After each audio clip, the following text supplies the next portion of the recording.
Call this meeting to order. Welcome to the May 5th Pitt County Board of Commissioners meeting. We will now have roll call, and we do have to vote tonight by hand. All right. Mr. Chair, I'd like to make a motion to excuse Commissioner. Got a motion and a second. All in favor, please raise your right hand. Any opposed, motion carries. Mary, will you do the invocation, please? Oh, absolutely. Please stand.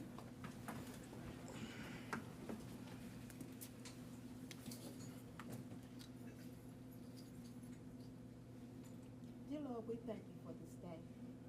We thank you for all the citizens here. We thank you for the board. We thank you for your ups and we thank you for your downs. We thank you for your mercy and we thank you for your grace. Bless all of us and we take care of the business for this county through you and your citizens as well as us. Amen. Amen.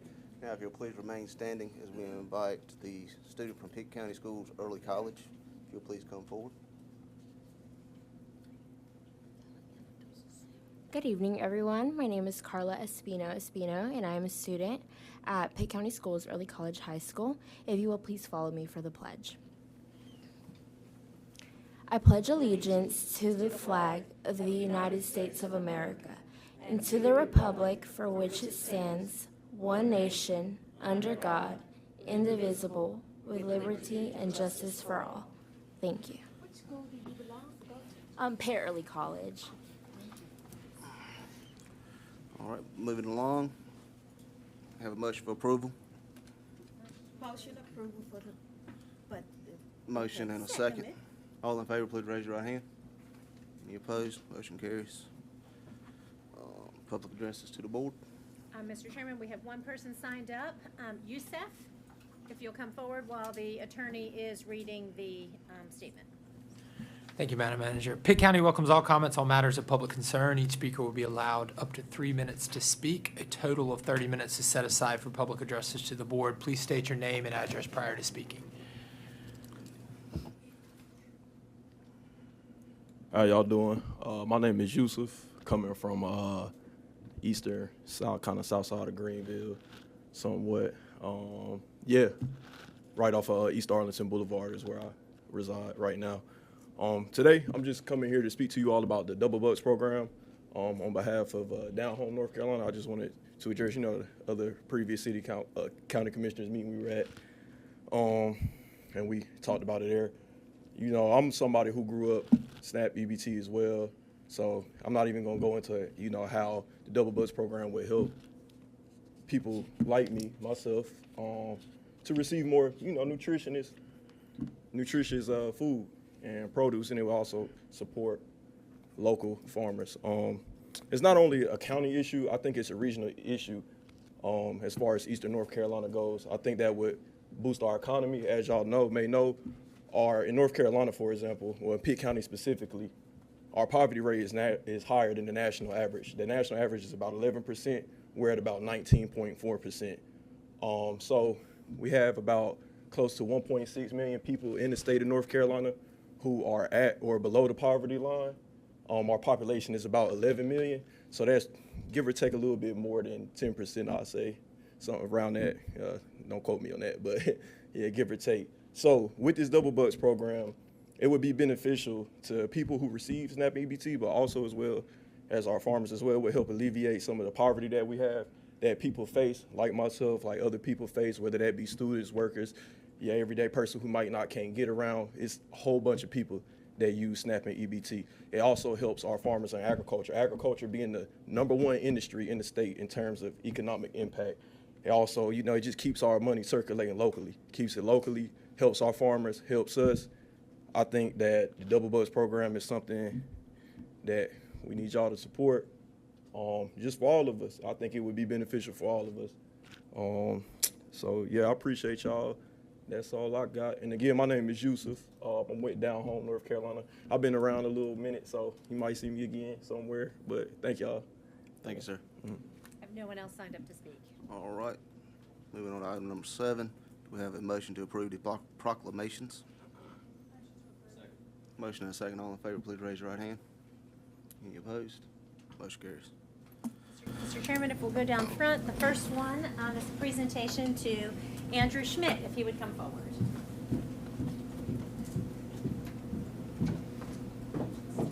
I like that shirt. Put you right on the dot, if you will. Mr. Chairman, it's my pleasure this evening to read two proclamations. The first one is a proclamation entitled National Travel and Tourism Week, May 4th to 10th, 2025, to present to Andrew Schmidt, who is the President and CEO of the Convention and Visitors Bureau Board. And it reads, whereas the travel industry is essential to the success of every industry and will continue to be a critical part of Pitt County's economy, development, and workforce.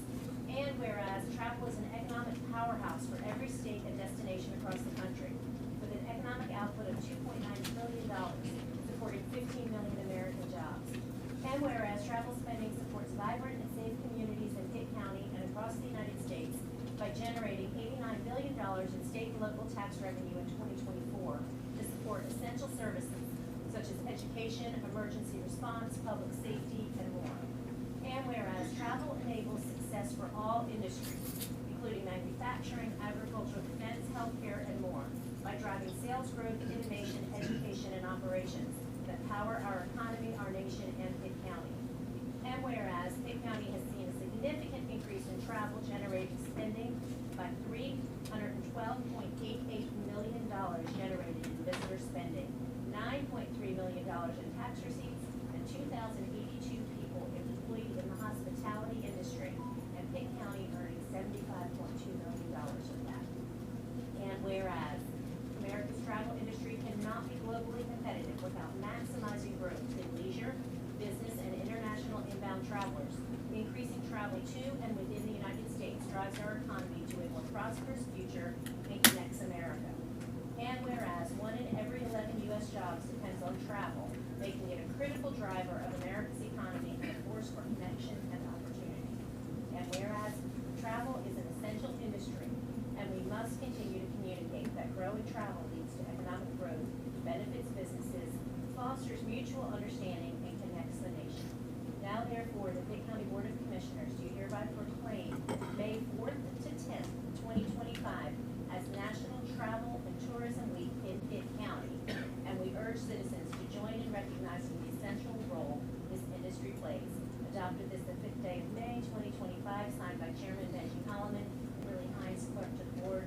Mr. Chairman, if you will present this to our community partner, Andrew Schmidt.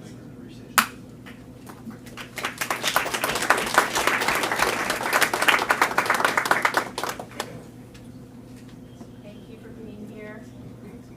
A lot of whereases. And you will hear later on the agenda about an event that will remind them of the date next week where we'll hear more about this proclamation.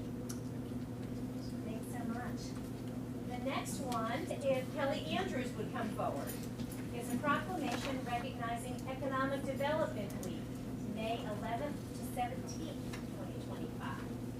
As soon as we finish with travel and tourism, we'll roll right into Economic Development Week. Kelly Andrews is our Director of Pitt County Economic Development, and this resolution reads, whereas economic development efforts promote economic well-being and quality of life in Pitt County, and whereas economic development is strengthened by partnerships to promote a shared vision for enhanced prosperity, thriving businesses, and vibrant communities, and whereas economic developers, in partnership with industries, educators, local and state government, and other partners, work to enhance Pitt County's business climate, the economic stability and mobility of our citizens, and our competitive advantage for new industries, developers, and investors. And whereas local economic development efforts facilitate the creation, retention, and expansion of jobs and investments that sustain and grow our tax base and enable Pitt County to provide consistent and quality services for our citizens and businesses. And whereas economic developers work in Pitt County and throughout the state of North Carolina, and furthermore, we recognize that we are all stakeholders in economic development. Now therefore, the Pitt County Board of Commissioners recognize the importance of the efforts of economic developers, our role as county government, and the contributions of these efforts toward more prosperous communities, citizens, and businesses by proclaiming May 11th through May 17th, 2025 as Economic Development Week. Adopted this the 5th day of May, 2025, signed by Benji Holloman and attested by Kimberly Hines, Clerk to the Board.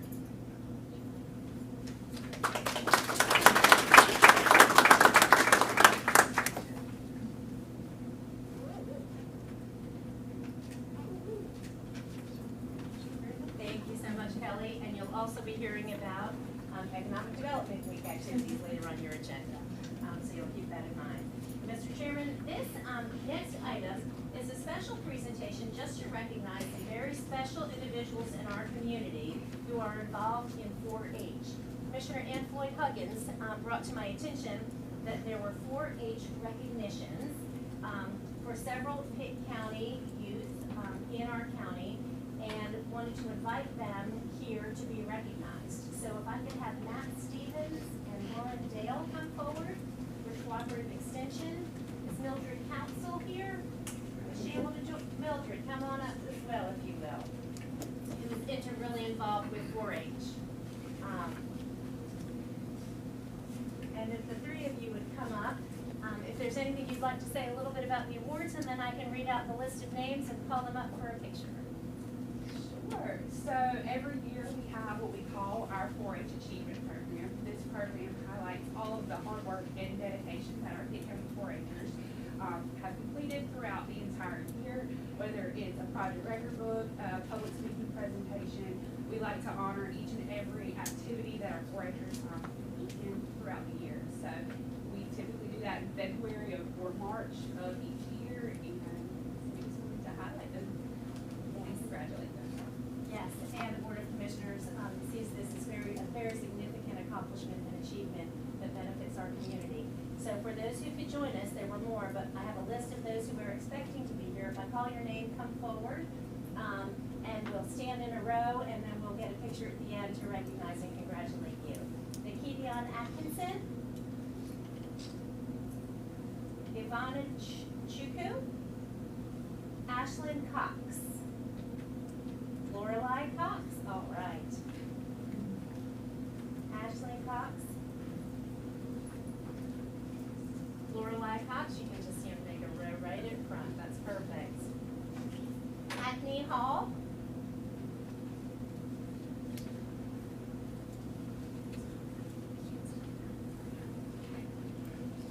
Jamie Hall,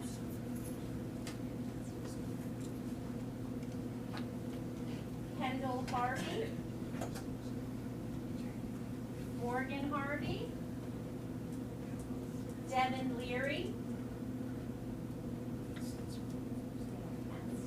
Tony Leary, Maxwell Martinez, Declan Mullen, Gabriel Spate,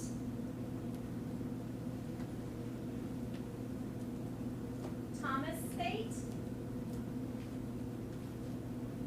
L'Oreal Thomas, Avery Tony, Morgan Worsley. We have Mildred Council already up here, who is an integral volunteer in the program. Do we also have Kim Gaylord here? And George Mullen?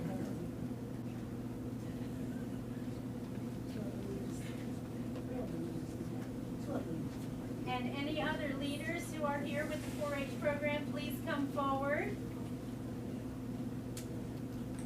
We recognize that this takes a significant time commitment and dedication to our community, and we thank you for your service, and we recognize you again for your achievement. Thank you so much.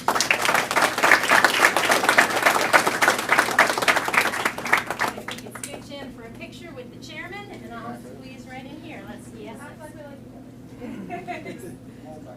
Yeah, shorty's in front.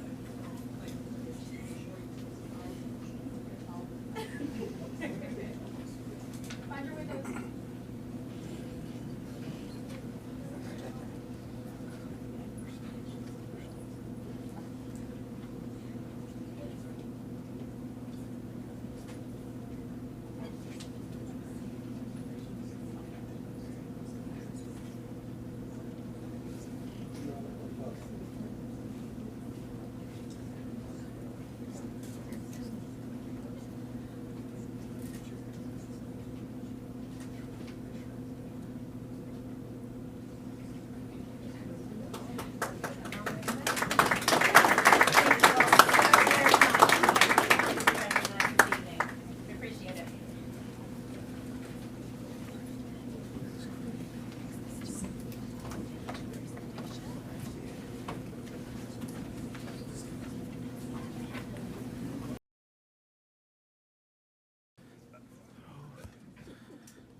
Moving right along.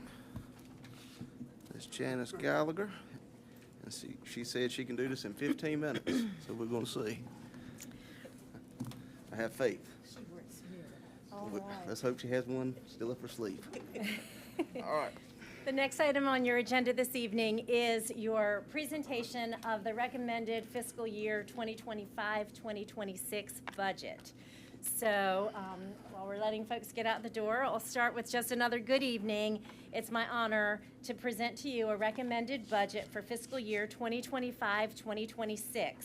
This budget is balanced, and it reflects the hard work of the Financial Services Budget Team with input from department heads, community partners, and elected officials, including the Sheriff and the Register of Deeds. I'm going to spend about the next less than half an hour providing a very high-level overview of the recommended budget, and then you'll hear from the larger funded entities and have an opportunity to drill down into some more detailed questions and review in budget workshops that will take place the remainder of this week, Tuesday, Wednesday, and Thursday mornings. And remember, what I'm presenting to you is a recommendation. This is your budget as a Board of Commissioners. I welcome your feedback throughout this entire process so that by the time we get to a public hearing on June 3rd, that the board has full confidence that the public dollars we're collecting are being spent wisely in accordance with your priorities, and wisely and in accordance with your priorities before we take it to public hearing on June 3rd. So I welcome all of that feedback this week and until that point in time. And remember, too, that budgeting is no more than a forecast, right? We're just making our best estimates at this stage in the game. And it estimates revenues for the coming year, and it projects expenditures that are necessary to allow our departments to succeed in their service to our community. So based on that, this year's theme and my forecast for the year ahead is essentially sunny with a chance of clouds. We have and what I mean by that is that there is a lot that is going exceedingly well in Pitt County. The sun is shining bright in many areas that impact your budget, and that is a wonderful, wonderful thing. But my forecast for your recommended budget also predicts that there may be some clouds in the year ahead, which support another year of conservative budgeting. So what's sunny about it? Our ad valorem revenue growth, our tax base. Last year we had a reappraisal. We're seeing the benefits of that this year. Your collection rate's going to end again above 99%, we anticipate. And your ad valorem revenue growth is strong, it's healthy, the sun is shining. Your county-wide growth, you can hardly drive through Pitt County without seeing construction or growth in progress somewhere. So your county-wide growth is a sunny picture. But where I'm concerned, where I think we might see some clouds rolling in, are your interest income. We may see some rates drop over the course of the next year. And just to put that in perspective for you, and I'm not going to get too far in the weeds, but 4 years ago when I became your manager, we budgeted about $100,000 was the total amount of income that we budgeted for interest income. This year, you budgeted $4 million for interest income because the rates have been so strong and our investments so strategic that they have brought in dollars exceeding that. But I don't anticipate us continuing to ride that upward trend. I see that at least leveling out this year and potentially starting to dip.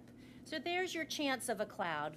Sales tax, I see remaining fairly stable, and federal impacts are unknown at this point. We know we've experienced some, and we'll talk about that a little bit later, particularly in your department budget talks over the course of the week.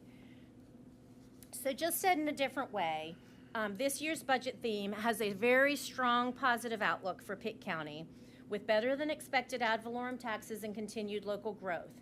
But as with any forecast, there are a chance of clouds on the horizon, and with uncertainty around federal policy, interest rates, and inflation that could impact several other revenue sources, we have to remain conservative and balanced for our government agencies to be able to sustain their functions and best serve our community. It's a bright fiscal outlook, but a cautious approach. So what were our objectives in sort of developing this forecast? In taking the revenues that we had 5 objectives this year, and they're not very different than the objectives that we've had in prior years. But we'll fund in accordance with your board priorities. In January at your capital improvement workshop, you reaffirmed your priorities, and you'll see that chart in just a minute. We continue to focus on employee recruitment and retention. We are meeting departmental needs. We are respecting the budget drivers, and we're achieving balance in this budget as between revenues and expenditures. And we're aligning our resources and priorities for long-term sustainability while living within our means. So how do we do that? How do we forecast with a degree of precision to give you confidence in the numbers? And we do that by taking a couple things into consideration. Our revenue forecasting, we track traditional patterns, we use past data, current trends, and we look at market indicators. And we put all of that together as a budget team to see what that trend line is going to look like going forward. We justify every expenditure, right? So we're only packing what's needed for this trip. Sometimes you want to take a whole lot of stuff with you when you're going on a trip. But in this case, when the future's uncertain, we're only packing what's needed. The budget team has done a line-by-line review with no detail overlooked and a team-based review so that every fund was reviewed, every line was reviewed in order to ensure responsible, transparent budgeting. We looked at cost efficiency. We believe it's our responsibility to run a tight ship through changing conditions, determining the lowest cost to operate Pitt County government efficiently and effectively in pursuit of its mission. And with that, you will see no tax increase this year. We're living within our means. And then the revenue requirements, only as much sun as needed. And that's when we identified the lowest possible tax rate necessary to generate the revenues that support those essential costs. And last year, you did a 12-cent tax reduction, and we believe we can meet all of the essential needs and continue to grow, living within that existing rate with no change. Quick reminder of your priorities. These were adopted by the board in January at our capital improvement workshop. Education has always been and continues to be your #1 priority at the top of the chart. Below that, public safety, then human services, facility and space needs, recreational activities, economic development, and infrastructure. We honored these existing adopted priorities. So when you look at this proposed budget, you will see that the largest percentage of your available funds are going to education. The second largest percentage of your available funds are going to public safety. The third largest to human services. And then we have to respect and recognize what we call budget drivers. Those are the circumstances that impact how we're going to spend those funds. And so it's a non-reappraisal year. This is not a year where we're anticipating a jump in values tremendously. It's a hold constant year. We've had steady growth in revenues, no spike, no drop, but it's been steady. Inflationary impacts have increased costs for the same level of service, and we've seen that moderately increasing our costs. We need to invest in our county facilities, and we've talked about that multiple times with this board. We need to invest to retain our employees, and we need to continue making education our top priority and investing in some pretty large numbers for K-12 and community college education. So that sort of sets the tone. Let me talk for a few minutes about revenues and how we got to where we are with revenues. A similar process. To determine our revenue forecast, we look back 3 to 5 years. We determine historical trends, considered influence of market factors, talk to the subject matter experts, those are the departments within county government and outside of county government, to refine our assumptions, and then we project that future revenue. And what we noted was that ad valorem taxes based on natural growth will increase somewhat. We believe that EMS transport fees will increase somewhat. You may recall this board made a decision last year to contract out billing and collection for EMS, anticipating that having specialized and a large number of people working on that collection, that we would maximize the revenues from the services provided. and it worked. So we're seeing a significant increase in revenues from EMS transport fees that will support that operation. And we can utilize those funds for the benefit of the EMS system. We anticipate sales tax. We're forecasting that conservatively. We actually have seen some slight increase and some flattening. And so I don't have, based on the market information, confidence that we're going to see a big dip or a big drop in sales tax. So we're holding that sort of flat and watching it. I think you will note reduced interest earnings, and I know we will note and already have noted some reduced federal revenues. And all of that translates into these numbers.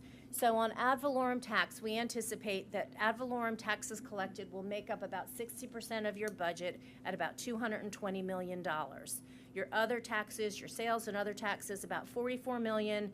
Intergovernmental, $27 million. Permits and fees, 4. Sales and services, about 30. Interest earnings, I think we need to bump down from 4 to 3.5. We know in commercial paper investments that we already have on the books with maturity dates by December of 2025, so the first 6 months of your fiscal year, we know we're expecting a return of about $2 million. I think we can mirror that up to another $1.5 million in the second 6 months of the year, although those investments have not yet been placed.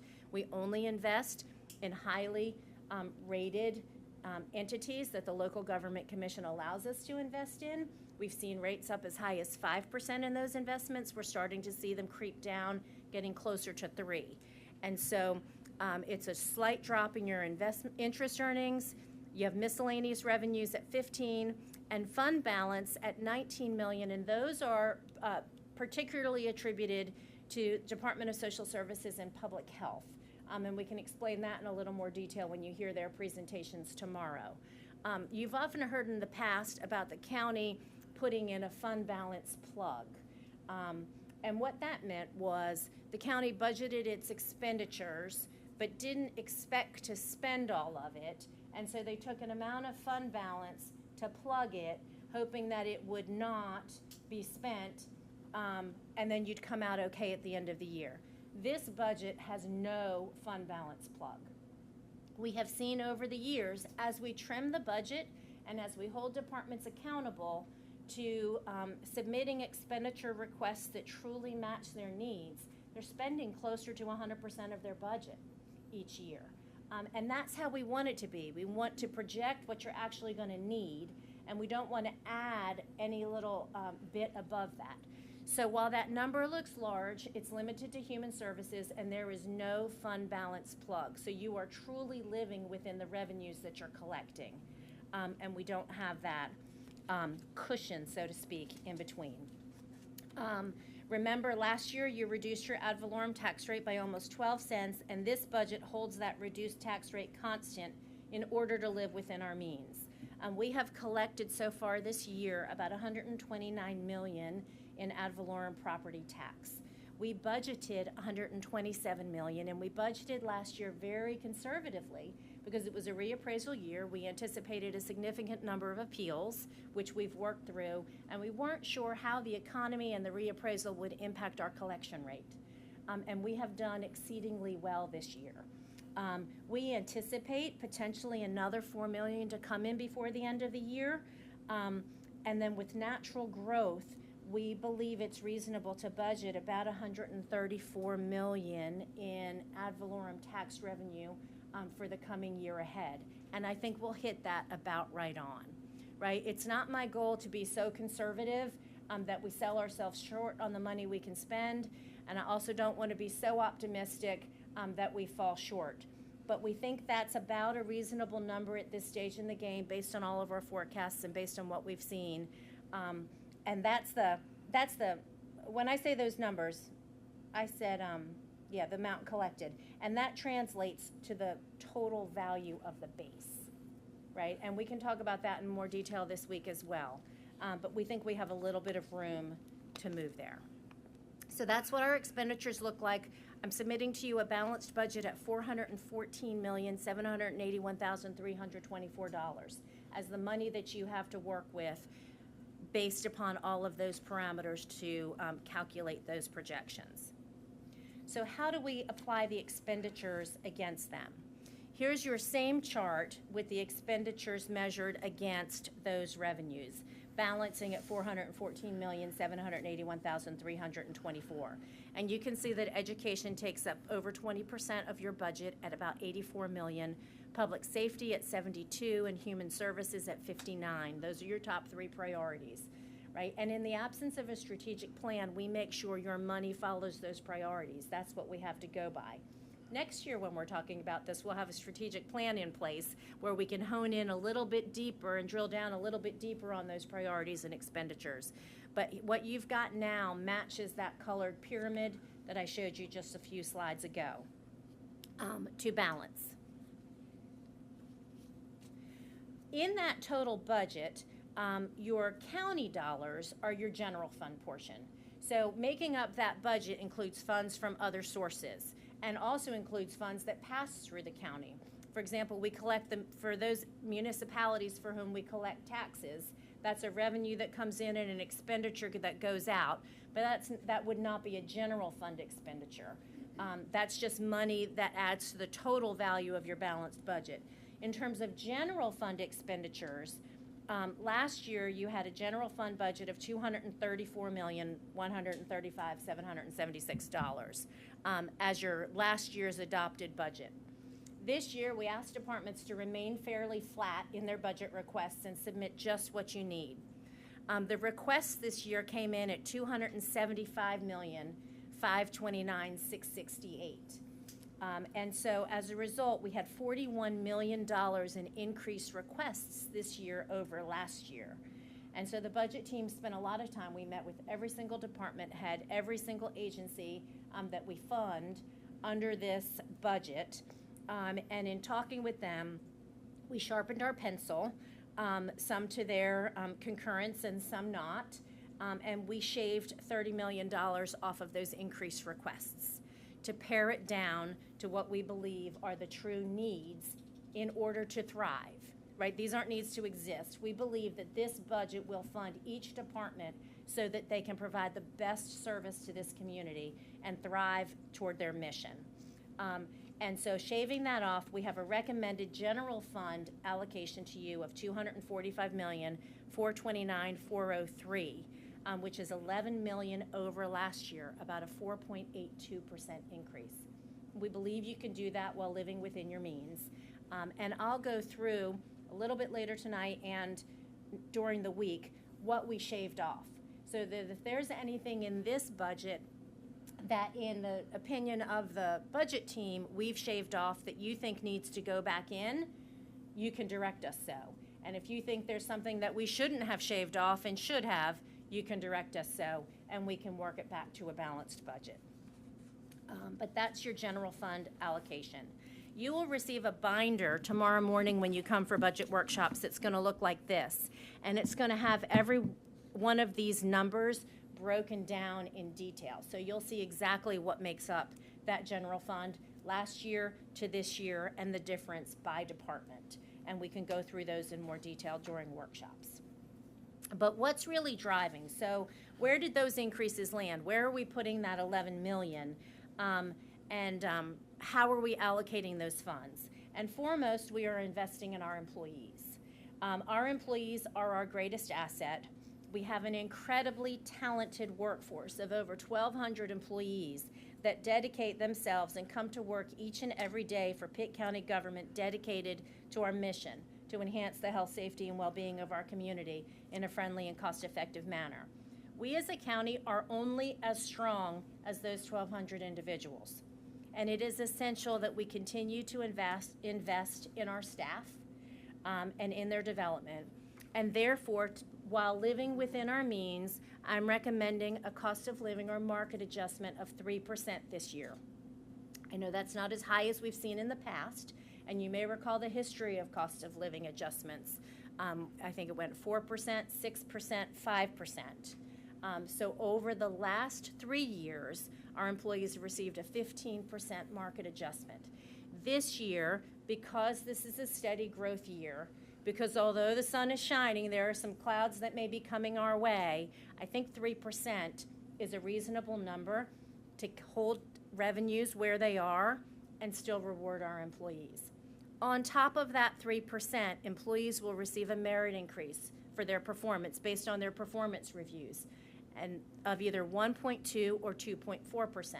So at the end of the next calendar year, employees will either receive 4.2% or 3 plus 2.4, 5.4% of an increase on their salary, right? So if you hear like, oh, I think I heard the city of Greenville's getting 4%. Well, for our newer employees, and that 1.2, 2.4 depends on your years of service. If you're on the bottom half of our salary chart, you're getting 2.4%. When you get to the higher salaries, based on your years of service, you get to the 1.2%. Why? Because 1.2% of a bigger number is probably about the same size increase as 2.4% of a smaller number. And so we graduate it that way. But if you are a newer employee and you are doing a crackerjack job, this year you'll get 5.4%, 5.4% on your salary, which is reasonable and in line, I would say, with the CPI index, with industries, with local governments around us. And I think it will help our employees to feel valued and appreciated. I can tell you at the beginning of these budget talks, I wasn't sure we were going to be able to do a cost of living increase at all. The only way we could do this cost of living increase was to sharpen our pencils on some of those increased expenditure requests to be as diligent as we could to spread the dollars that we have. There is no health insurance premium increase for employees this year.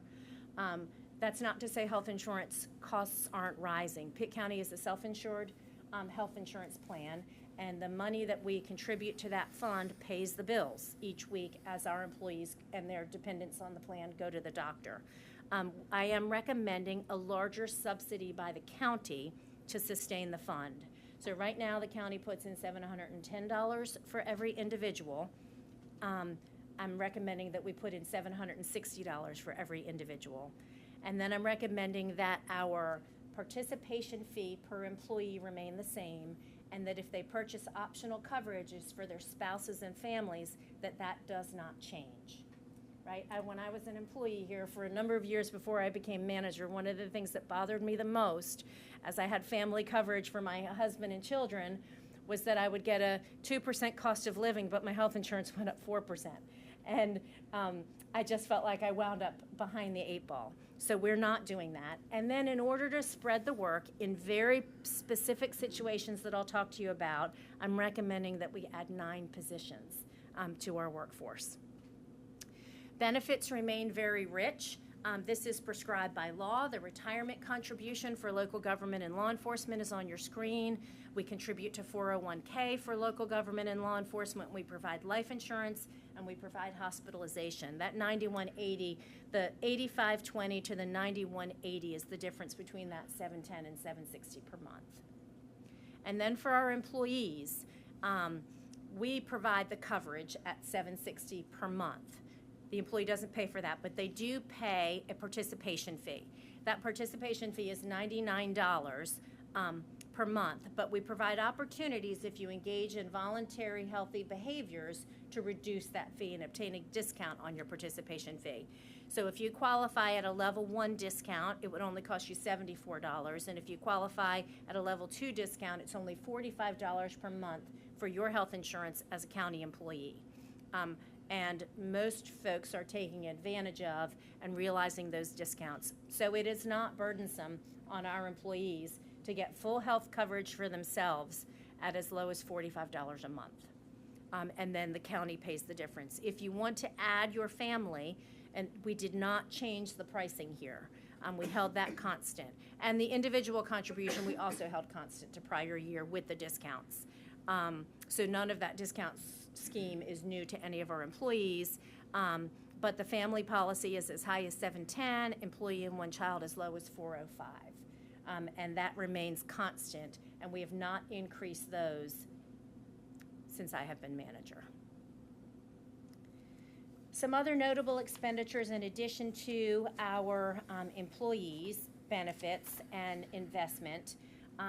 Our funds are included in this budget for a new county administration building. I remain optimistic that we'll seek funding from outside sources, but in order to move forward with design and moving forward on that project, I have included $5 million in this budget toward that cause.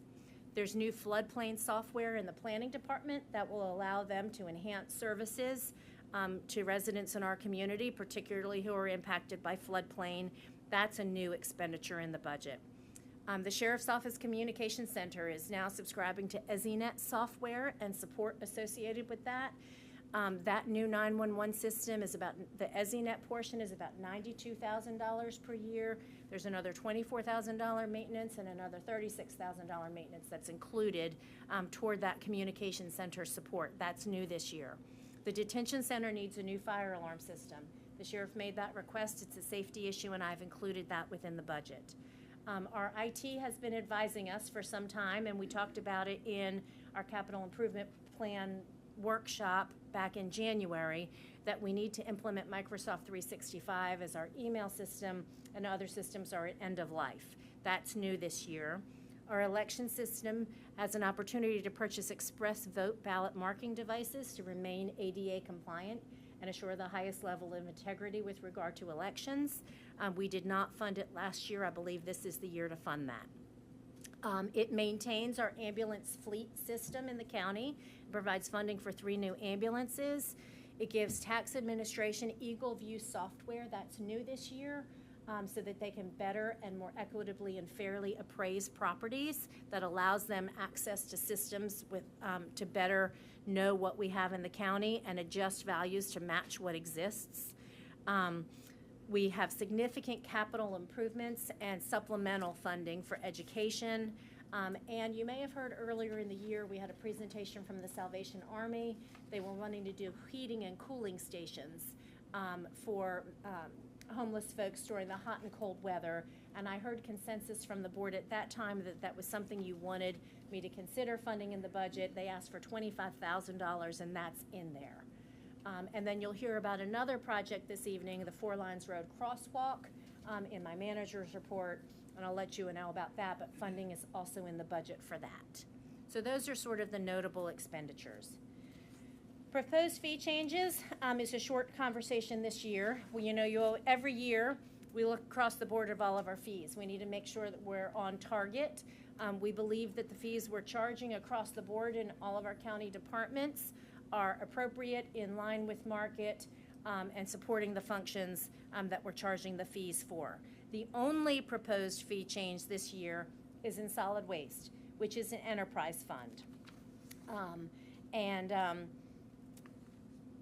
An enterprise fund means that it operates more like a business. An enterprise fund that we use for solid waste does not receive appropriations from the general fund. It collects fees for its services, and it uses those like a business to cover those costs. So tomorrow morning, you'll hear from John Demery in Solid Waste, and he will share with you a fairly compelling presentation on a need for minimal fee increases in that enterprise fund to keep that fund sustainable and healthy. Note that that fee increase recommendation is in part driven by the increase that this board directed earlier in this current fiscal year, increasing all of our solid waste convenience site workers from $9 an hour up to $15 an hour.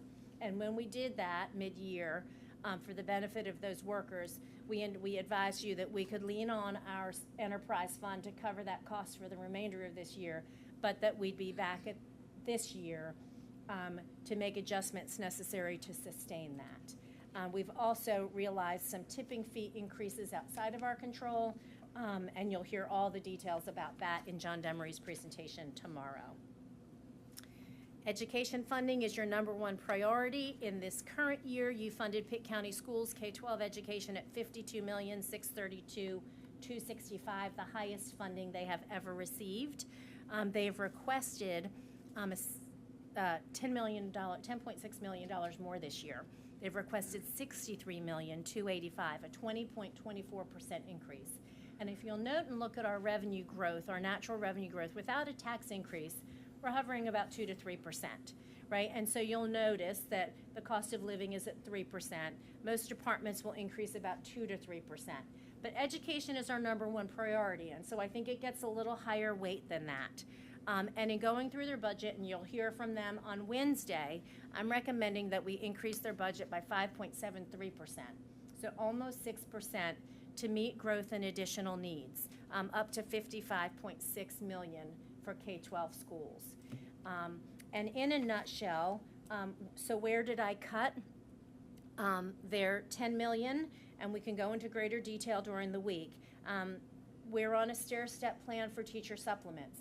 We're up to 8%, and we've gone up 0.5% each year until we get to 10%. This year, I'm recommending that we jump to 8.25 instead of 8.5 in order to fund other things. And part of my reasoning there, and Dr. Lassiter can talk about this as well, is that we learned last year, and you heard about last year, that there's another supplement that comes from the state that is reduced if the local supplement is higher, right? So we don't want to be increasing our local funds in order to decrease the state supplement when we have other unmet needs. So the board, after hearing everything this week, may direct that we put it at 8.5% as requested. My recommendation is 8.25%, and that's a decision that you can consider this week. Another thing that I did was that drove the size of their request is of our locally funded positions. We have always traditionally provided a cost of living equivalent to what the state gives. And so the schools have asked for a 5% cost of living adjustment this year, thinking that that's what the state will do. And when they submitted their budget, that was a reasonable request.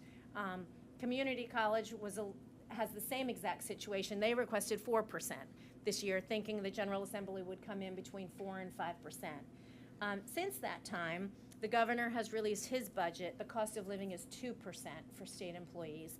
The Senate has released their budget. That's at 1.25%. So I am recommending a 2% COLA to match the state COLA, because if we overshoot that and they don't match it, that money just falls back to education's fund balance. But if we undershoot it, they can always come back and we can make necessary adjustments to the budget in the future if we need to. The intent has always been to match what the state is, but because we're on a little different time frames and the state doesn't adopt by June 30th like we have to, we really have to guess. So to me, the best guess is based on the data on the budgets that are proposed already, which is 2% at the highest, 1.25 at the lowest. So I've shaved that 5 down to 2 for K-12 and that 4 down to 2 for community college.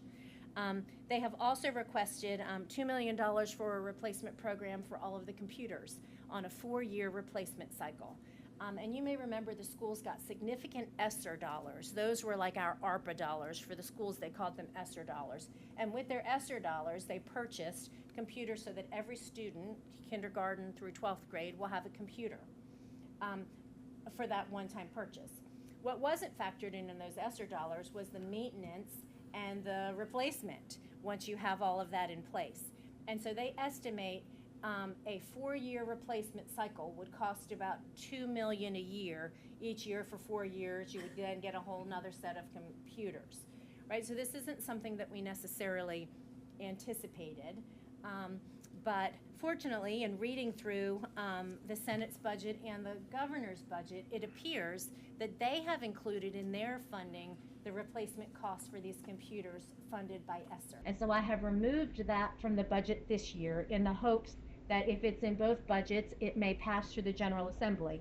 Worst case scenario is if it doesn't, we start it next year. And they're on a 5-year replacement plan instead of a 4-year replacement plan. They're at about 4 years for those computers that they've purchased with the pandemic funding. So the gift that keeps giving in terms of additional costs from the money that we received post-pandemic. And so you'll see a cut there. They requested 2 additional IT positions to manage those computers at the school system. I'm recommending 1. We added 2 of them last year, so I'm recommending just 1 this year rather than 2. And then they requested $3.6 million toward a classified pay study for all of their classified employees. They they engaged a firm who studied the salaries and determined that those salaries were less than they should be according to market. And they believe to get all of those classified positions up to market immediately, it would cost them about $3.6 million. Dr. Lassiter and his team have been absolutely wonderful to work with. I've not yet seen that report. I talked to Dr. Lassiter again this afternoon, and he's going to get it to me. It's still in draft form, but I haven't seen what that report completely entails or how it applies or at what rate. And so I was somewhat hesitant to include the full funding for that. So my recommendation is $1.8 million, which is half of their requested funds, until we get that report and see whether or not it's feasible to do this in phases. Maybe you do all classified study, half of it this year, half of it next year, so that in a 2-year state budget cycle, they're up to market within 2 years. Or maybe you do some positions now and some positions later. I don't know because I haven't seen the report, but Dr. Lassiter and I will continue to work on that. But that was a $1.8 million cut within their budget. Also to note that as of year before last, Dr. Lassiter is going to get me his current fund balance. Fund balance for K-12 schools and community college education are the monies that we give them each year that they don't spend. So it falls back into their savings account. So, and remember that each year we fund education. You can never lower that. You can only hold it the same or go up. And in a growing county, we anticipate going up. So you never want to overfund. You want to hit it just right. And there's about 22-23. We haven't gotten the 23-24 audited numbers yet, but they'll share them when they get them and have them for me. There was about $5 million in K-12 school fund balance. And so they had some increases in some fixed facility fee costs that I shaved out of that almost $11 million increase request in hopes that they would spend some of the fund balance that they have, which are local county dollars. They're your dollars allocated in a previous year that weren't spent. And so there's some leeway that if there's a project that the schools don't get funded this year that they really want, they could always dip into those local funds to cover that. If they wanted to do all $3.6 million of their classified study and we gave them 1.8, there's sufficient funds in their local dollars to make up the difference if they wanted to do it rather than phase it. I think I'm going on longer, Mr. Chairman, but I've got a little bit more to go. Community college.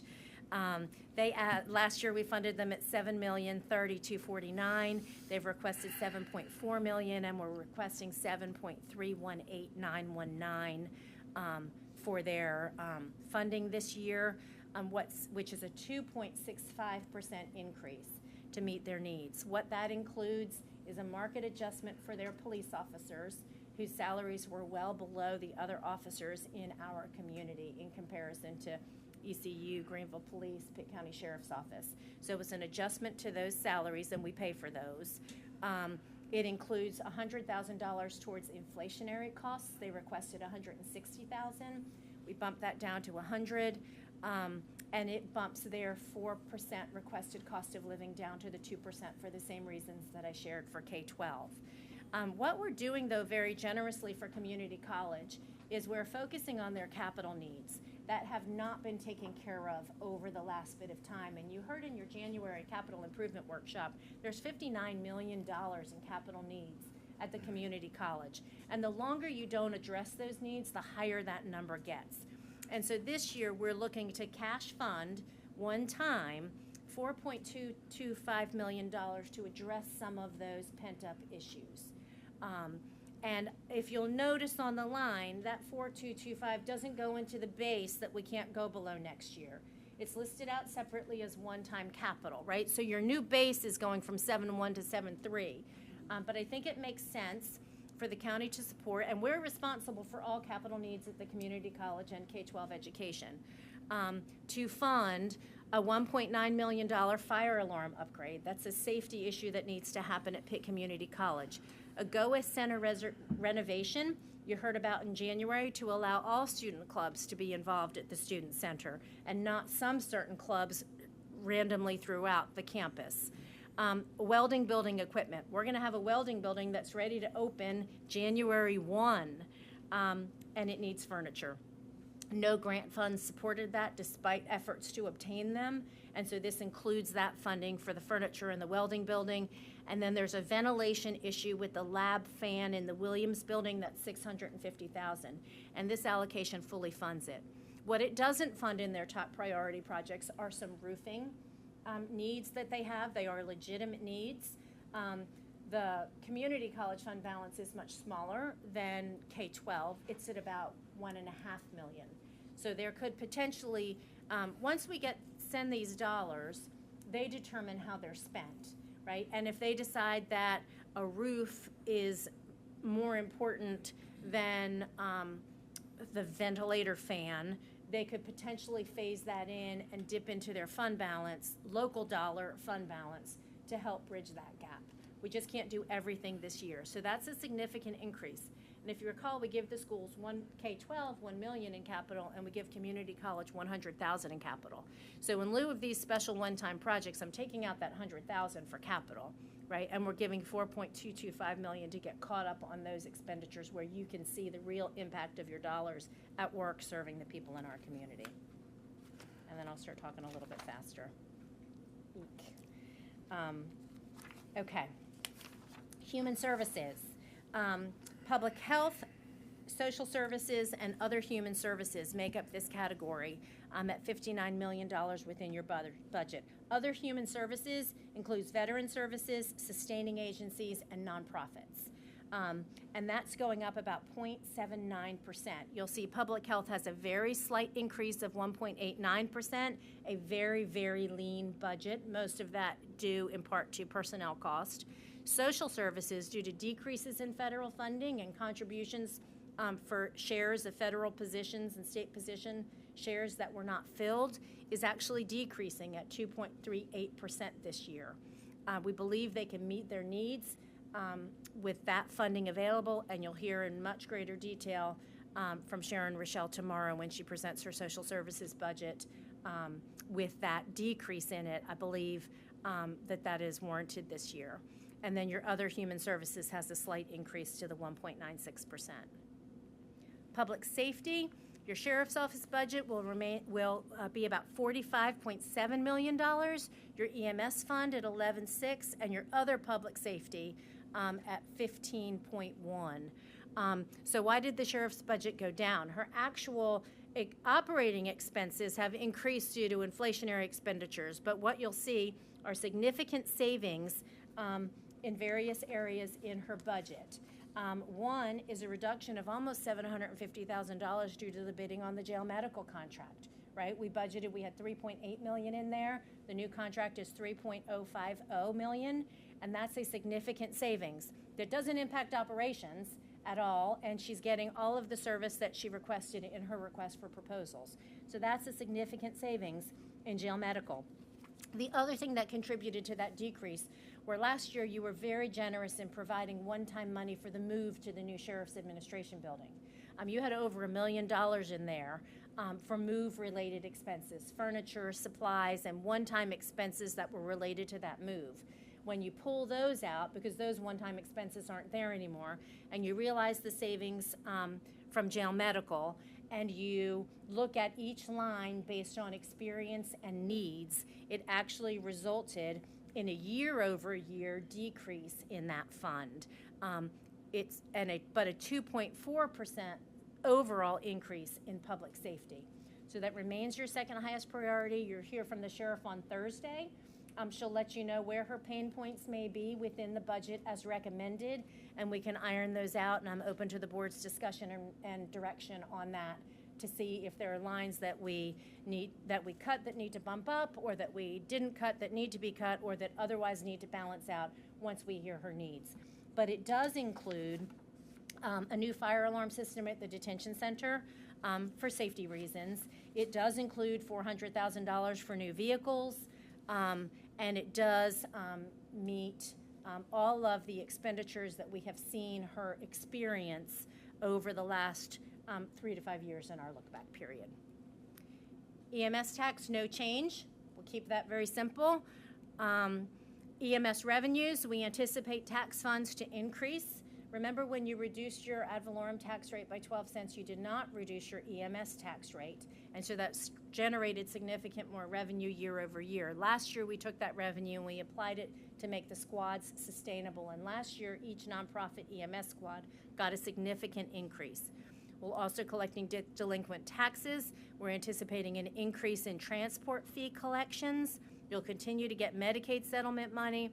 Miscellaneous funds will stay the same, and we've appropriated from that EMS fund balance a lesser amount of funds to be able to meet their needs. And what we did differently this year than last year is our budget team met individually with every nonprofit EMS squad. And we heard really the same thing throughout each of those meetings, which is we are very appreciative of the large bump you gave us last year. But in order to remain sustainable, we need to have a little something to pay our employees, right? Because the volunteerism is going away, there's more paid staff coming in, and they want to be able to compete. We don't need to be stealing from one another based on pay, right? So everybody bumped up their pay last year, but based on cost of living, they want to bump it up again. So what we did this year is we took all of the amounts from last year's budget and we added 3% to it. So every squad will get a 3% cost of living that they can pass on to their employees to keep their squad sustainable. We are so appreciative of the services that they provide and hope that this funding mechanism, which is also adjusted based on call volume, will meet their needs. Fire districts, you only have 2 changes. Remember, you have a 3-person fire district commission that recommends the tax rate. Eastern Pines is requesting a tax rate reduction, and Grifton is requesting a tax rate increase. You'll see those on your screen in the green and yellow lines, and you have 3 stations that are requesting funds that we have budgeted for a new truck this year. Those are Belle Arthur, Belvoir, and Eastern Pines. So fairly flat on your fire district tax rates. Your affiliate and sustaining agencies fairly flat. Shepherd Memorial Library remains flat with a slight increase for the county portion of an elevator repair that they're requesting funds for, since that's safety and necessary for compliance. We have a slight increase for Shepherd Memorial Library, $41,000 on their allocation to cover that elevator repair. And you heard about that if you went to their breakfast the other day at the library. Everyone else we're holding flat because we are hoping that they can do what they did this year with what they did last year as affiliate nonprofit and sustaining agencies. And we are continuing to invest in Pitt County Arts Council. And while it appears that Pitt County Arts Council is a reduction, it's really not, because if you see that dash on the third to the bottom line, that there was leftover funds from the Emerald Loop project, that's the lighting at the top of the courthouse. There's money there that will roll forward. We don't need to add additional money to it. So it appears as if it's a little bit lower, but it's actually a slight increase to demonstrate our investment in the arts. And that $6,000 we talked about last year, Pitt County participating in the Public Art Rotating Sculpture Program. So I'm excited that we'll be able to get that off the ground this year too. Let me talk to you very briefly about additional positions. There were 19 positions requested, 9 being recommended. Those being recommended are covered by existing or anticipated costs and not necessarily new money that they wouldn't bring in or otherwise be covered. So the shelter veterinarian, we're asking come in-house due to the closure of spay today, and the funds that we use to contract outside for those services will be applied to the salary of the in-house veterinarian. I think we'll get better service and your budget will remain fairly flat. Cultural Arts and Recreation needs a facilities coordinator, a custodian, so that we can maximize the use of those facilities for the community. You've got to have somebody there after hours when residents are reserving that space for a reunion or a birthday party or something like that. So as we generate those revenues, that custodian position will help keep those buildings clean and in order and set up. In inspections, you may recall you raised the fees last year. All inspections fees for building inspections have to be spent on inspections. And we raised the fees to be in line with other jurisdictions. And our wait times were getting a bit long. And I know many of you heard about that from time to time. Well, the rates, the fees that we adjusted it to match our comparable counties have more staff than we do. So now that we have those fees coming in and our staff working like crazy, those increased fees generated from inspections can support an additional building code inspector and can enforce and can support an administrative assistant to help coordinate that work. All about increasing our response time and our customer service covered by the fees that are already in place. We're not seeking a fee increase to bring those services into line. At the garage, we're looking for a jointly funded position between emergency management and the garage for a sanitation equipment mechanic that will focus primarily on ambulance fleet to make sure that that significant investment that we have made in these ambulances is being preserved. Public information needs a multimedia specialist because of some stringent WAG regulations, they call them WAG, in compliance for media communication. And so by next year, we have to be compliant or we won't be able to have the social media posts and the television, public television spots that we have. And we need a person to assist with that.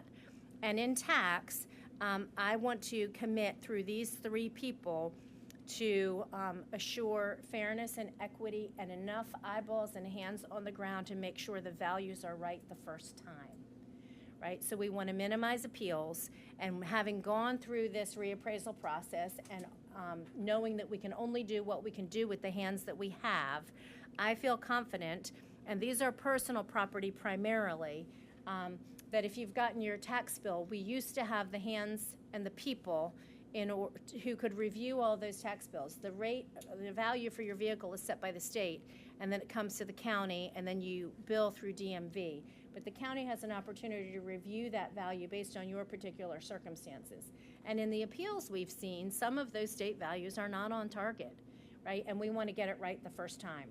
So I think adding these positions is an investment in fairness and equity for our taxpayers across the board. We need to get it right the first time. We want to minimize the number of appeals. That's what I'm recommending. What I did not recommend were 4 paramedic positions, 2 positions in 911, 2 additional positions in EMS, 1 position in public health, and an additional position in cultural arts and recreation. Have deferred those to future years. Your capital improvement plan you did in January, so I'll run through that very quickly. We're investing $7 million in general government projects, vehicle replacement, capital, security, office building, Microsoft 365, and election machines. We're investing $2.4 million in public safety, ambulances, sheriff's office vehicles, and detention center fire alarm panels. And we're recommending $1 million to K-12 school projects and $4.225 million in community college projects at $5.2 million for capital expenditures for education. Environmental, this is solid waste at $1,070,000, $500,000 for asphalt, concrete, and building repairs, a rubber tire excavator, and a roll-off truck, which we do each year. That's what I've got. Your remaining budget calendar, this week, May 6th to 8th, are your budget workshops. We're available next week if they are needed. We've never needed them, but we're holding those dates just in case. June 3rd is your public hearing on the budget. June 16th, if you don't adopt on June 3rd, is your alternate date to adopt your budget that must be adopted by June 30th under the law.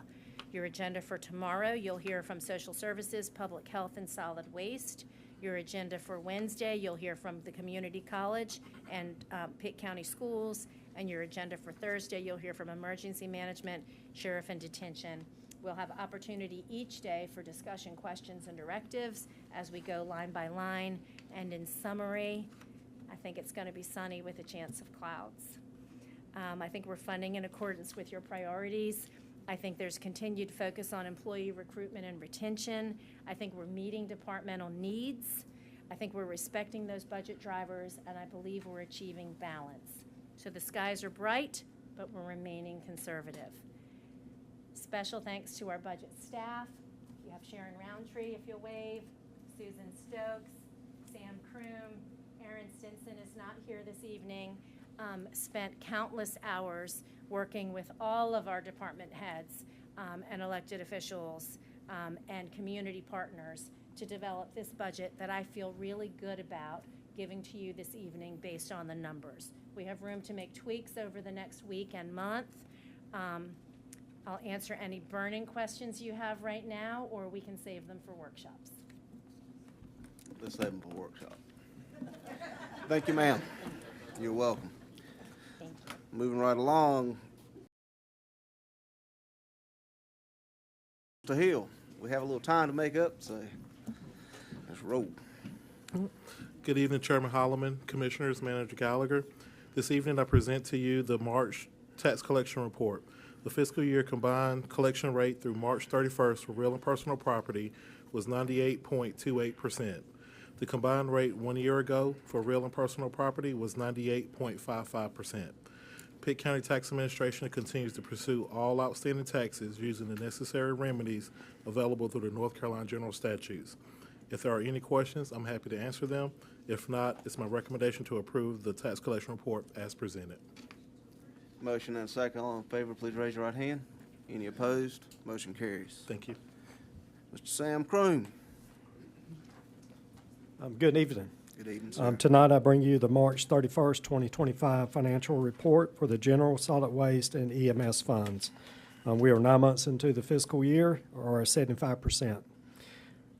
For the general fund, we've collected 79.6% of anticipated revenues and spent 67.7% of budgeted expenditures. Solid waste, we've collected 88.7% and spent 76.6%. EMS, we have collected 92.4% and spent 74.5%. All these numbers are in line, looking good for the year. If you have any questions, I'd be more than happy to answer them. If not, it's my recommendation for a motion to approve the monthly finance report as presented. Got a motion and a second. All in favor, please raise your right hand. Any opposed? Motion carries. Mr. Michael Taylor. Good evening. A little bit of good news. I have three numbers for you. Three. Thank you. 7,043 and 0. When we first started our broadband focus and priority from this board and our community, we had over 7,000 addressable locations that were not served by broadband. So you take those addressable locations, you take the population in those homes or businesses, it's actually a bigger impact. So to date, with this award that we just received from the CAB 2, we're now down to 43 addressable locations. The 0 is where we want to be, and so we're going to continue working with the state with stop grant funding to finish out to get to 0. Any questions? Thank you. Moving on to the manager's report. Next meeting dates, your workshops this week, May 6th to 8th, May 19th in this room, and June 2nd is your first meeting in June. North Carolina Department of Labor Safety Awards happen every year, and they should not be understated. It is a significant accomplishment to receive a Department of Labor Safety Award that evaluates your minimized lost time from work and accidents in the workplace. And on May 1st, there was a Safety Awards luncheon where several Pitt County departments were recognized at various levels, and I want to just shout out to them. Gold Awards for Pitt Area Transit for the first time. They made the Gold Award. Department of Social Services and Public Health received a Gold Award for the second consecutive year. Animal Services received a Gold Award for the 5th consecutive year, and General Government received a Gold Award for its 7th consecutive year. And then we had 2 Silver Award winners. The Sheriff's Office received a Silver Award for the 2nd consecutive year, and the Detention Center received a Silver Award for the 7th consecutive year. So super pleased with our safety practices, which supports our commitment to a safe working environment for all of our employees. You heard a proclamation earlier this evening on National Travel and Tourism Week. On Tuesday, May 6th, this board was invited to attend a luncheon from 11:30 to 1:30 at the Hilton Greenville. If you've RSVP'd to Kimberly, you're on the list. If you haven't, let her know so that you can attend that luncheon celebrating National Travel and Tourism Week. And then similarly, on Monday, May 12th at 8 a.m. in the morning until 10 a.m. at the Hilton Greenville is the kickoff breakfast for Economic Development Week. That was the second proclamation that we read, and all commissioners are invited to attend that event as we kick off a series of events for Economic Development Week. Item E is just to circle back with you. On February 24th, I requested your permission to apply for a brick grant with on behalf of the Mideast Commission for the 5-county region. There would have been a match for it, and this board authorized me to go ahead and apply for that grant. I wanted to circle back to let you know that FEMA terminated the brick program on April 4th. And so that program is no longer funded, and so I'm no longer pursuing that opportunity. I wanted there to be closure in your minutes. If you tell me to do something, I want to make sure that I either do it or close that loop so you know why I haven't done it. And that program is no longer funded. We received in writing local government applications sent to FEMA from states, tribal nations, and territories for fiscal year 24 are canceled. All brick applications selected for an award will not proceed. Brick projects selected by FEMA that have funds obligated but lack an official award letter are canceled. Obligated project funds that have not started construction are canceled. And then entities with an expected award letter that have begun design and construction will be able to proceed. Some of their funding will not be recalled. And so just wanted to close that loop and capture it in the minutes so that you'll know I'm following through with what you've asked me to do. But there's nothing to apply for there. Not on my agenda, but I wanted to mention and introduce Kimberly Moody. Is Kimberly Moody still here? If you'll stand up, Kimberly.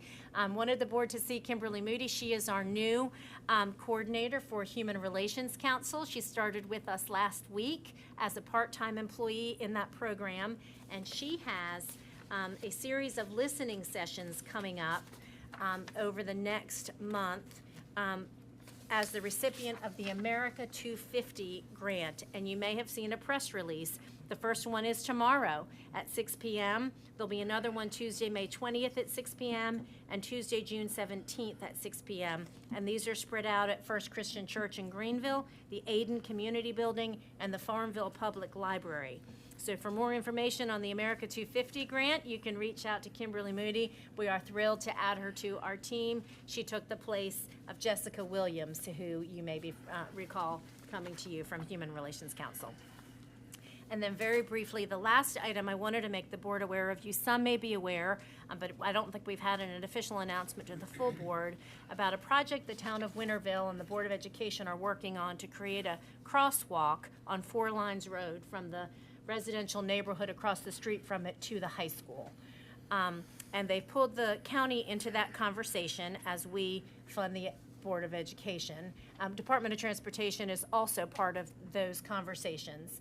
And they want to put flashing beacons on 4 Lines Road and have a crosswalk and have a safe path for the number of students that are coming from that residential neighborhood to cross into South Central High School. That project will cost you about $192,000 after DOT contributes the flashing beacons. The $192,000 will fall back on the local government. Winterville is willing to contribute.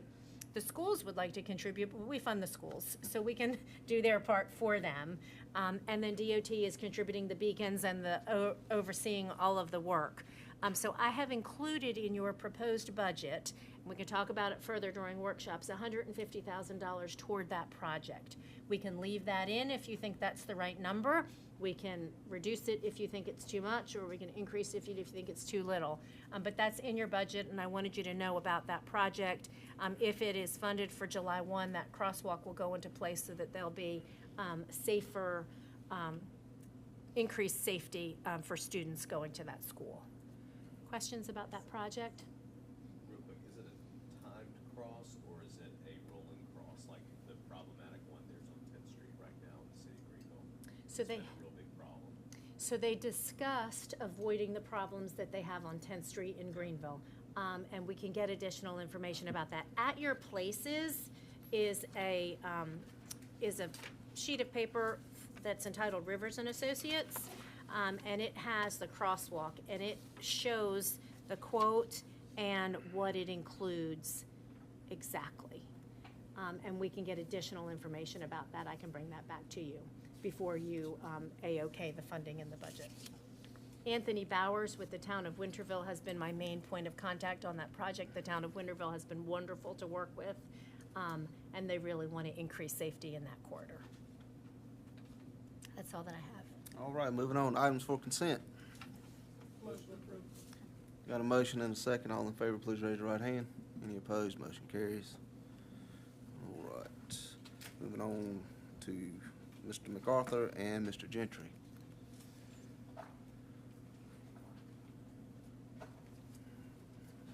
Good evening, Mr. Chairman, Commissioners. I'll try Good evening, to sir. stick with the theme and not take I do appreciate very it. long.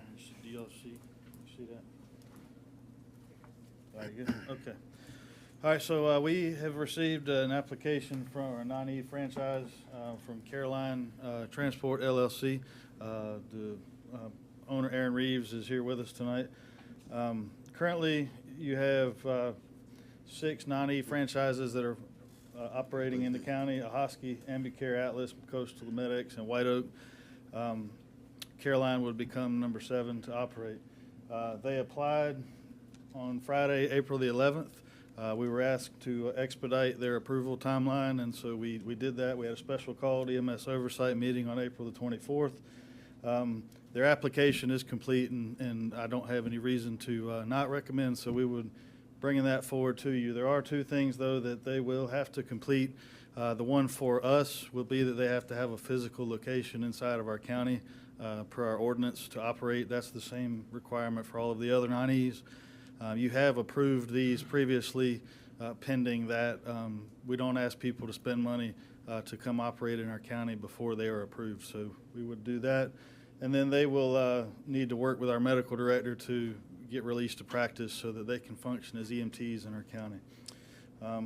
This does have to come before you on 2 meetings, so if you do have a motion to approve tonight, we'll try to put it on a consent agenda for you next meeting, and we would then submit paperwork to the State Office of EMS for approval, and then they have a short period of time for review, and they'll send it back, after which time Caroline could begin point-to-point transit in our county.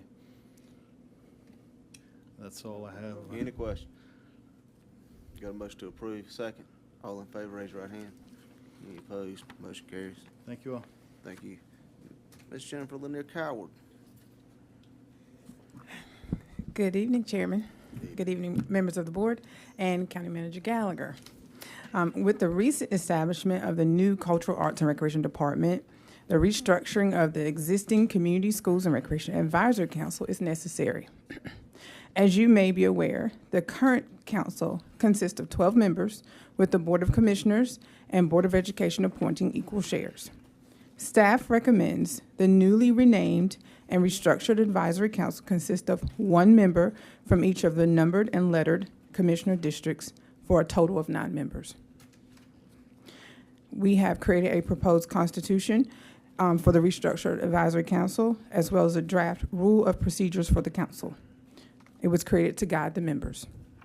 So my recommendation, please, is to rename the Community Schools and Recreation Advisory Council as the Cultural Arts and Recreation Advisory Council, approve the new membership structure of the council, and direct the clerk to advertise the applicants, and approve the constitution and bylaws for the council.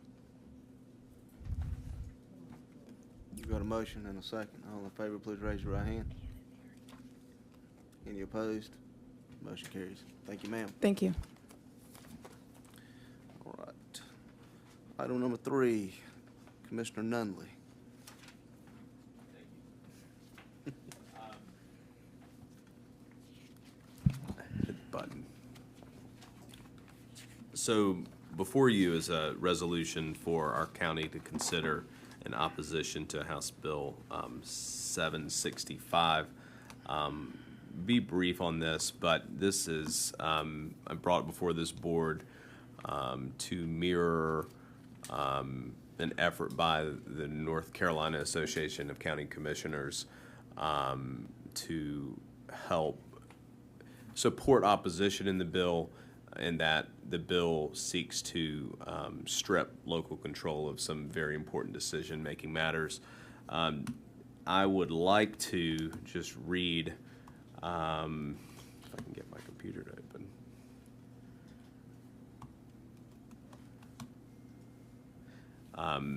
Like to read some key points about the reason for supporting opposition to this bill. The key provisions that remain in the bill after some modification that would be disqualifying commissioners from rezoning votes for prior undisclosed conversations or opinions. It would have mandated minimum densities of 4 to 6 units per acre based on county population, elimination of conditional zoning at applicant request, judicial review of consistency statements encouraging litigation, required decisions on zoning and site plans within 90 days, and new legal liabilities for counties and individual commissioners, including punitive damages. The big thing is that the commissioners and I support this as well, believe that land use decisions should remain local. This bill removes that decision-making authority from the counties, and so the type of one-size-fits-all approach that is presented by this bill, I think that we should uniformly oppose, as our county association is recommending. Each county, we have a very diverse state, different population bases, different needs of use of land, and those decisions are best made by the localities that our citizens elect to serve to make those decisions. Pitt County, that's us, and the planning board, and I think that it's right that it remain with us.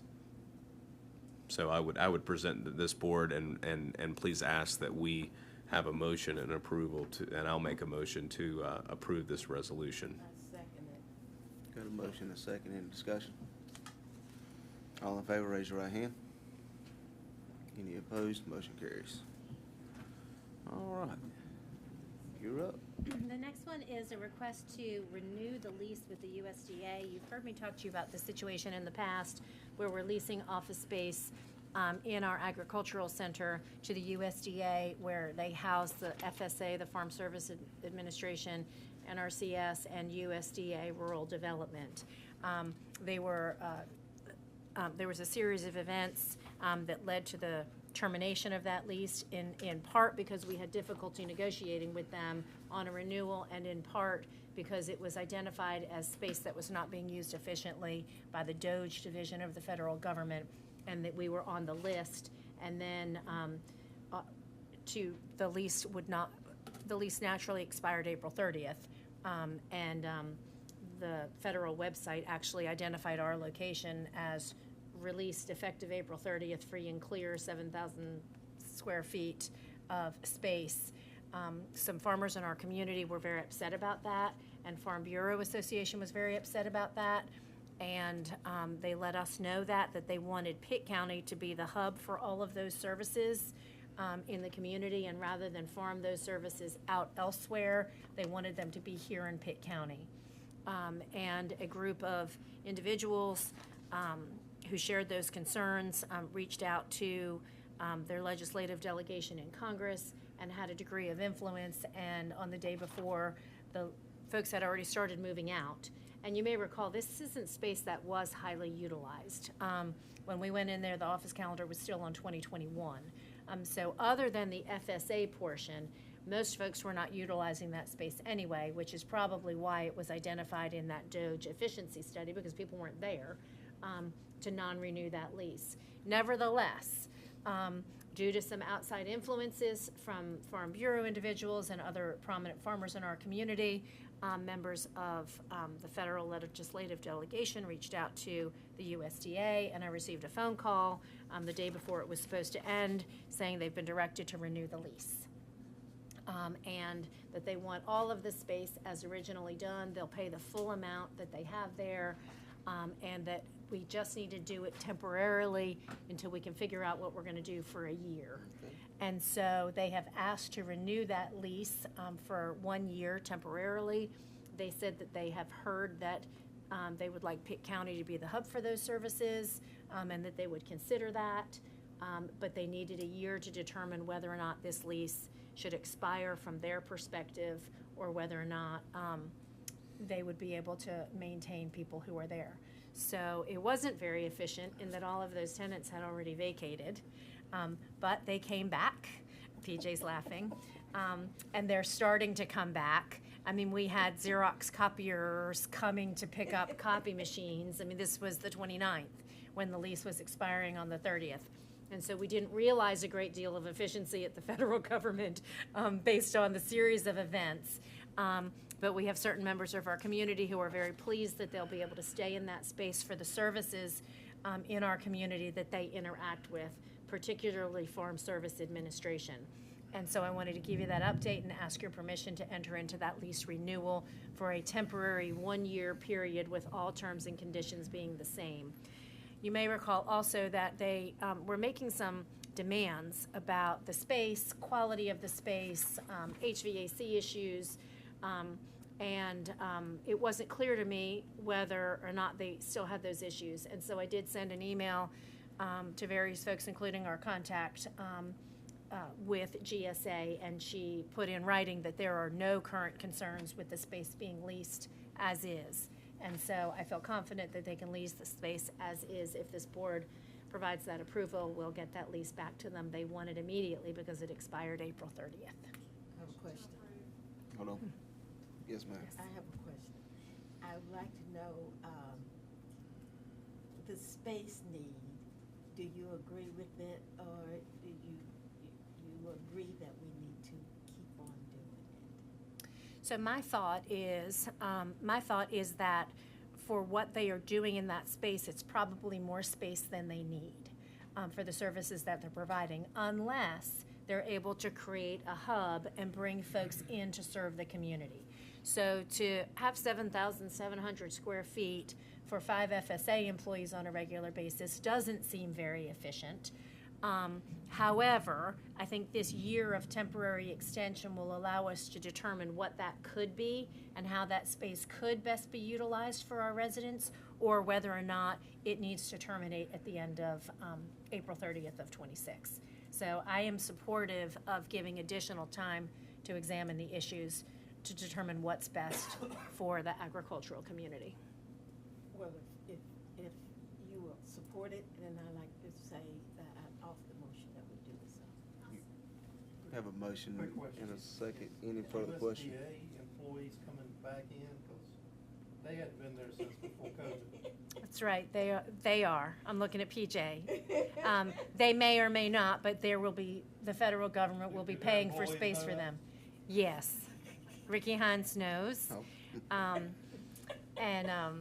Yeah, and they're paying good market rate for that space. We get $150,000 a year from the federal government for that space. You may also recall that I do think when we move to the county administration building that space might otherwise be utilized if they are not efficiently using it. Nothing's going to happen within the next 12 months, and so I think we have that time to play with. Yes. Mr. Chairman, I second that motion, sir. Yes, ma'am. You got a motion and a second. Any further discussion? All in favor, raise your right hand. Any opposed? Motion carries. Number 5, reappointment to the Human Relations Committee. It is recommended that you nominate Carl Wilson, Mary Moy, and Veronica Robertson for reappointment to the Human Relations Commission. You got a motion and a second. All in favor, raise your right hand. Any opposed? Motion carries. Number 6, appointment to the Pitt County Planning Board. It is recommended that you nominate Steve Little to the Pitt County Planning Board to replace the seat previously held by Naomi Buck. That we got to make a motion. You got a motion and a second. Any further discussion? I'd like to make another Got a substitute motion? All right. nominate somebody else. Do you have somebody in mind? Yeah, Keaton Pitt, that's already in That means we got to vote. Yes. And I suppose you could do it by motion or substitute motion, or according to your rules, it would be a nomination. So you had second first, correct? Yeah, so if you nominate, then you would nominate Steve Little, and then you would nominate that person, and then you would vote. Correct, and you'd vote on the last person first. All right. Any further nominations? All in favor of Keaton Pitt, please raise your right hand. All right, we'll go on to Steve Little. All in favor of Steve Little, please raise your right hand. Any opposed? Motion carries. All right, Commissioners' comments. We'll start to my right. Commissioner Brown. Commissioner Smith. I'd like to thank the residents of North of the River for doing a better job than a long time ago about the trash. It does look good, and as our manager rides through, I know she feels good to know that you are working on it. And I'd like to say to you to continue working on keeping up the trash that you need to do as we bring new people and new progress to Pitt County. Thank you so much, everybody. They said they were afraid you were gonna get them if they didn't. Cause I'm sure you can. Commissioner Manning. Today, I hope that we can include them in our conference this year. You know, when the conference voyages, we've seen them at the conference elsewhere. So since we're hosting this year, I hope that our 4-Hers will be able to participate in that youth part of the conference. So I'm asking our manager if she will reach out to the conference planners and see just where they are with that, if youth are going to be involved this year. And we hope that Pitt County 4-Hers will be able to participate.